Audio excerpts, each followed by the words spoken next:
that it works. Because when you use the shofar every day in your life, Vladimir, when you use the shofar every day in your life, you're going to get people upset. That's true.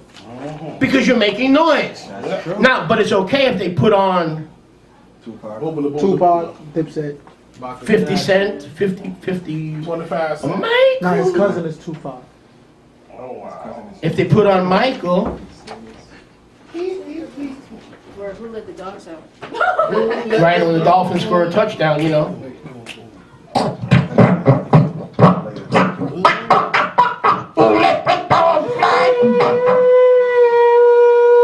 Now you sound that shofar, you watch what happens.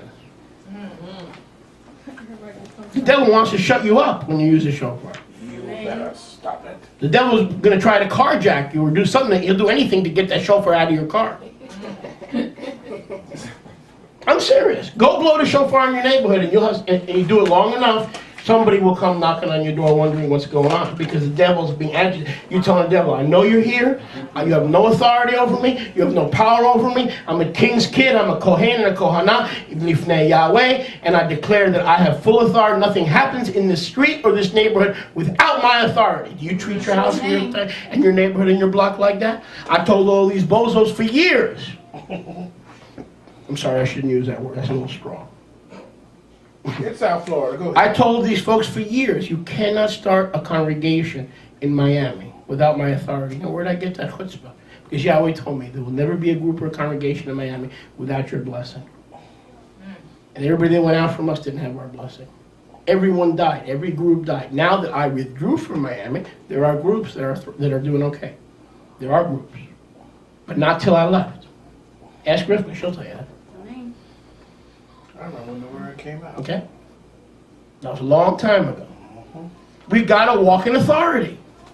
We've got to walk, and this is part of our authority. And when we blow it, we're establishing our authority, and you're going to get people upset.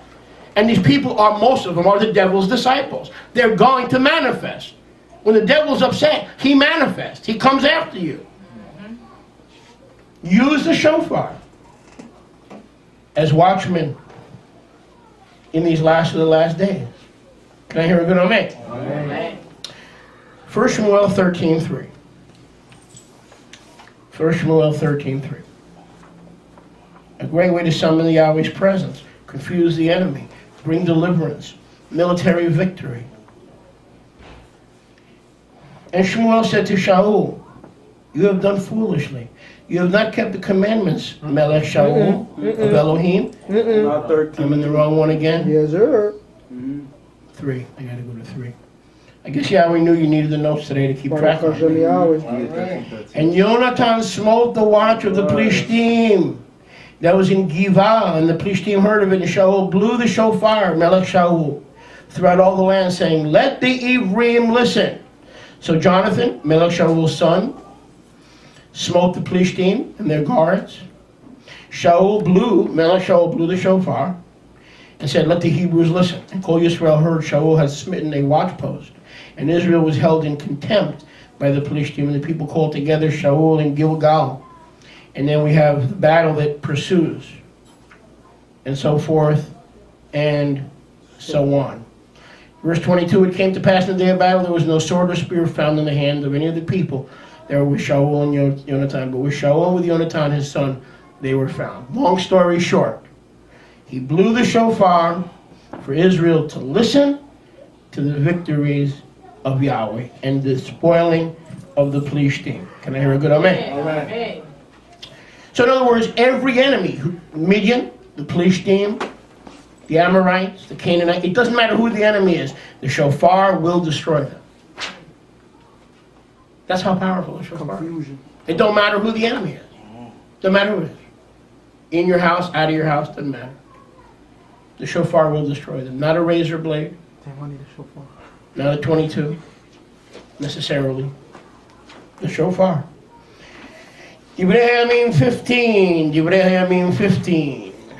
First Chronicles 15.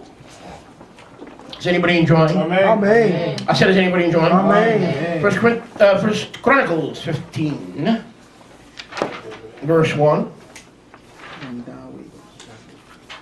Long accounts. So we're going to look for the key verses. Okay? We're going to look for the key verses. 1 Chronicles 15, 1 through 28. David made for himself houses. He said nobody should carry the ark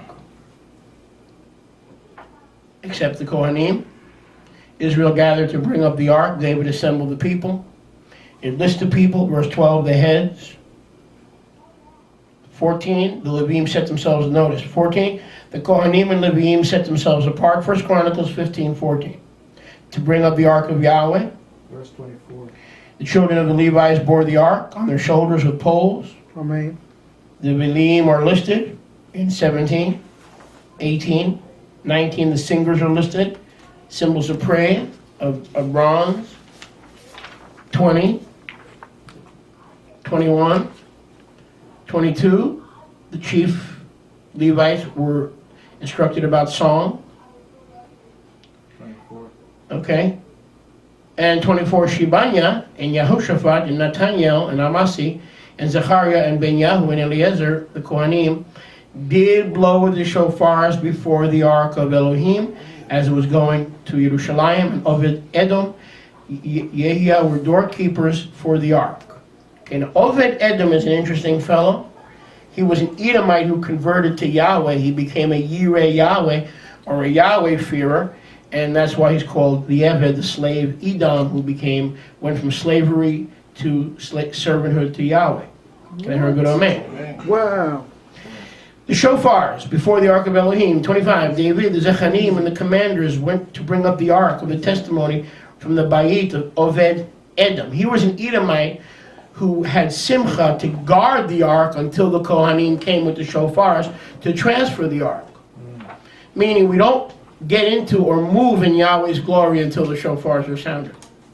From Yerushalayim, from Shiloh, from this place, we don't move with the testimony that Yahweh has given us without the blowing of shofar. Has Yahweh given you a testimony? You used to be a thief, now you're not. You used to be a liar, now you're not. You used to be a druggie, now you're not. But even if you carry the ark of the testimony, even if you are the ark of the testimony, you sound the shofar before you go to present your testimony. You sound the shofar. Hey, I'm going to share the gospel. I'm going to share my testimony. I'm going to disciple this woman on the West Coast. Amen? Amen. I'm going to blow the shofar first to prepare the way. I'm not just going to rush into it, because then the results are iffy. They're up in the air. You blow the shofar first. But notice, I want you to get this. It was not anybody that can blow the shofar, right? It was only who? The Kohanim and the Levim. But that fits perfectly, because guess who we are? We're Kohanim and Levim in the Brit Chadashah. Amen. You follow me? That fits perfectly. Perfect. Like a glove. So if Christians do the same thing, they'll get the same results, won't they? Because they also are Kohanim, aren't they? But they think that the priesthood and the blowing of the shofar is part of that what? The old Jewish stuff. Yeah, it's been done away with. It's part of that Jewish stuff. We're not into. Okay, and that's why they don't have the complete gathering, victory, and deliverance that is available to us. You hear what I'm saying? Amen. They don't have it that is available to us. Look at 26. I'm sorry, 26. It came to pass Elohim helped the Levim that bore the ark. They offered 7 bullocks and 7 rams, meaning the blowing of the shofar always precedes our sacrifices of praise and thanksgiving. And David, our korbanot, we learned about that a few weeks ago, our korbanot. And David was clothed with a robe of fine linen. The Levim bore the ark, the singers, Chenya, the master of Shir, with the singers. David had upon himself the shoulder garment of linen. Kol Yisrael brought the ark of the testimony, shouting, sounding the horn. Notice, all Israel can sound the horn, but not the shofar. You get it? Yes. With the shofars. Notice, all Israel brought the ark with the shouting, the sound of the horn, with the shofars, with the cymbals making a noise with harps. So all Israel brought the shofars, but I see the reference where the Kohanim and the Levim were specifically called to blow the shofar. Is it possible that after the Kohanim and the Levim blew the shofar, the people joined in? It's possible. I don't see that. You could read that into the text. Okay?